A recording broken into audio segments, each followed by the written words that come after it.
Bismillahir Rahmanir Rahim. Regarding the concept of God, the misconception that we're going to discuss today is actually arisen because of a wrong understanding of a particular Quranic verse. And as per this verse, whose words are, and of course this verse is found at more than one places in the Quran, Yudhillullahu man yasha, which means that God leads astray whomsoever He wants to. And as a result, people have construed from such verses that if the Almighty says Himself that it is His own intentions and He chooses people whom He leads astray, so therefore this would again be against the concept of a just God. And also, what would be the purpose of trial and test through which man has been put through if the Almighty Himself selects people whom He is going to guide and whom He is going to lead astray? Now, it is of paramount importance that one realizes that one has to understand the Quran, particular verses of the Quran, in the light of other verses of the same topic. And these verses are generally those verses in which the topic is discussed in much more detail, and some of the details which are not found at some of the other places are found at such places. So therefore, if we study this particular set of verses, because it's found in a number of places in the Quran also, we'll find that the missing link, or we'll find the missing sentence which at times is suppressed at some other places, and which is a cause of this misinterpretation.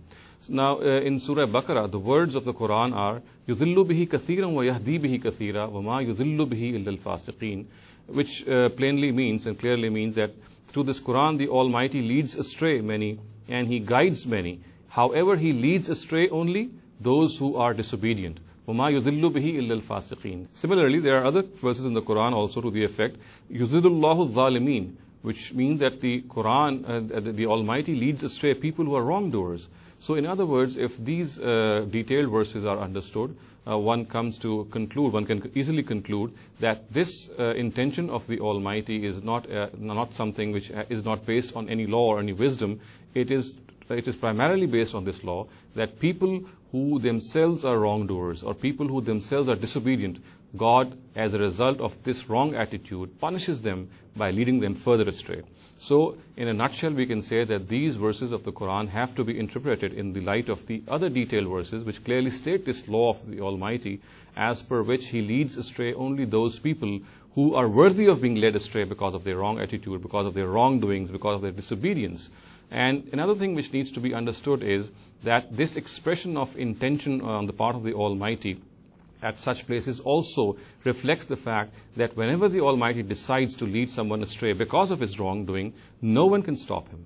No deity, no other being can stop Him from implementing His decision. So in a nutshell, it can be said that all these verses have to be understood in the light of the more detailed verses, as per which this expression that God leads astray many actually means that God leads astray many, and by these many, those people are meant who themselves have decided to go astray, who themselves are people who are disobedient to God, who are themselves wrongdoers. So as a reward or as a punishment of this evil doing, the Almighty leads them astray. أقول قولي هذا واستغفر الله لي ولكم ولسائر المسلمين والمسلمات.